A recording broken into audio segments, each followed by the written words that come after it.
Assalamualaikum warahmatullahi wabarakatuh.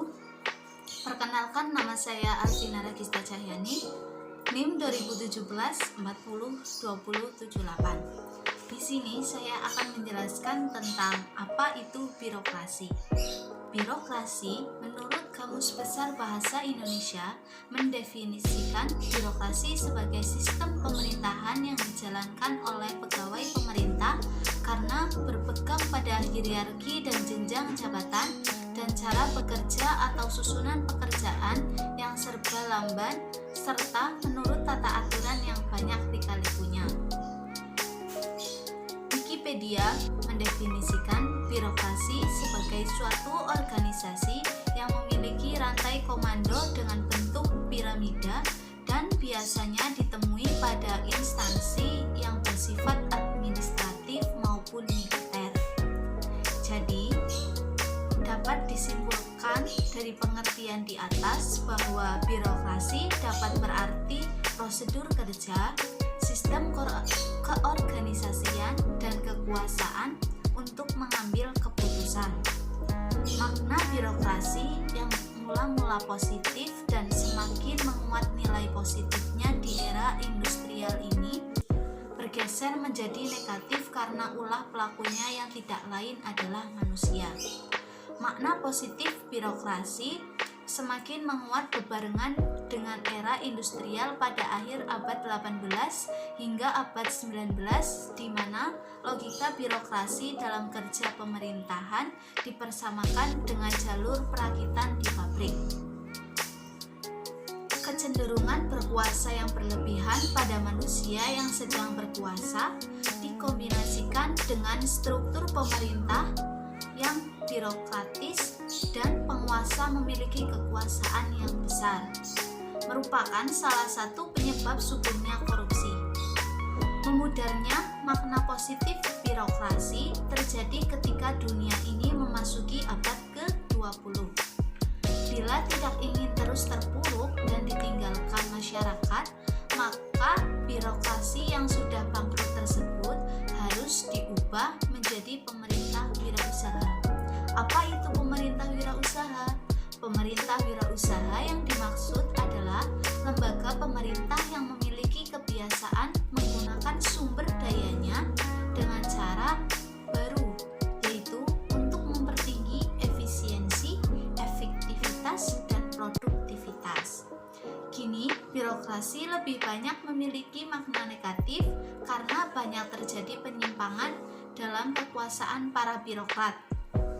Orde terus bergulir dari orde baru ke orde reformasi. Justru kondisi birokrasi tidak semakin baik. Sebaliknya, kondisi birokrasi semakin memburuk.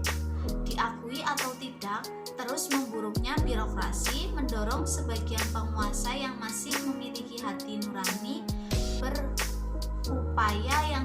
berupaya untuk memperbaiki kebobrokan tersebut dengan melakukan reformasi birokrasi.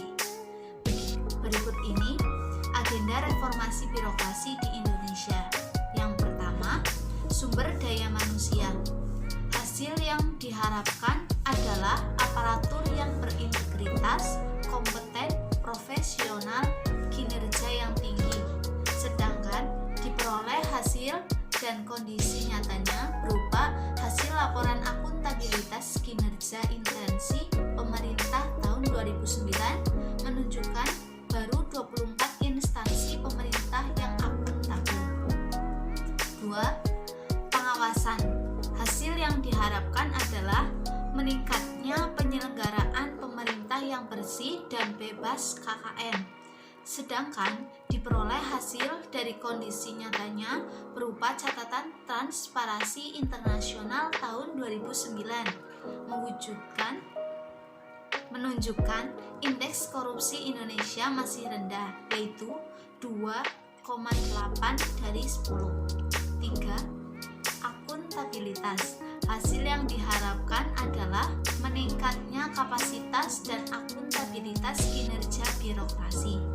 Sedangkan diperoleh hasil dari kondisi nyatanya berupa audit hasil dari kondisi nyatanya berupa audit BPK atas pelaporan keuangan Pemda masih banyak yang perlu ditingkatkan menuju penilaian opini wajar tanpa pengecualian.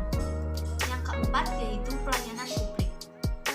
Hasil yang diharapkan adalah pelayanan prima sesuai kebutuhan dan harapan masyarakat. Sedangkan diperoleh hasil nyatanya, survei integritas yang dilakukan KPK tahun 2009 menunjukkan kualitas pelayanan publik Indonesia baru mencapai 6,64 dari skala 10. 5. Budaya kerja. Hasil yang diharapkan adalah birokrasi dengan integritas dan kinerja yang tinggi. Dalam menganalisis birokrasi pendidikan ini dilakukan melalui berbagai sudut pandang. Yang pertama, melalui tingkah laku para pelaku pendidikan, mulai dari sekolah atau UPT pendidikan, dinas pendidikan, dan instansi birokrasi di atas lainnya. Yang kedua, dilihat dari tingkat pelayanan dalam konsep administrasi publik, karena membahas birokrasi tidak lengkap tanpa melongok bahasan administrasi publik. Yang ketiga, kewenangan untuk mengambil keputusan pendidikan secara mandiri. Yang keempat atau yang terakhir yaitu kualitas para birokrat bidang pendidikan masih lemah.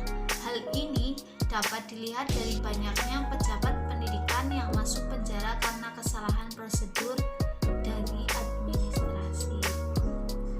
Jadi, kesimpulan dari potret birokrasi pendidikan di Indonesia yaitu bahwa birokrasi berarti prosedur kerja, sistem keorganisasian, dan kekuasaan untuk mengambil putusan.